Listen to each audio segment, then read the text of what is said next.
नमस्कार सबैजनालाई।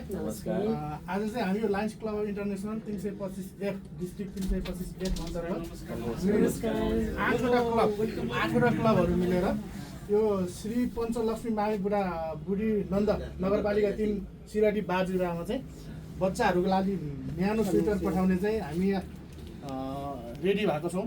यसको लागि हाम्रो यो सम्पूर्ण टिमलाई धेरै धेरै धन्यवाद र जसको लागि खट्नु भएको थियो हाम्रो म्याडम र हाम्रो यो सरलाई धनलाल चनारा सरलाई चाहिँ यो सामान हामी पठाउँदैछौँ र त्यहाँका विद्यार्थीहरूले यो जाडोमा यो लुगा लाउन पाउन् भन्ने हाम्रो उद्देश्य छ र बाँकी दिनहरूमा पनि यसै गरी हामी सहकार्य गर्दै अगाडि बढ्नेछौँ होइन। र यो अहिले चाहिँ 3टा कार्यक्रम होइन गणेश सर, यो 3-4वटा कार्यक्रम हामी सँगै गरेका छौँ। यसै गरी हामीले एकसाथ हामी अगाडि बढियो भने हामी सफलतामा पनि पुग्नेछौँ र धेरै मान्छेहरूले सेवा पनि पाउनेछन् र हामी सबैलाई धेरै धेरै धन्यवाद भन्दै बिदा हुन्छु। धन्यवाद।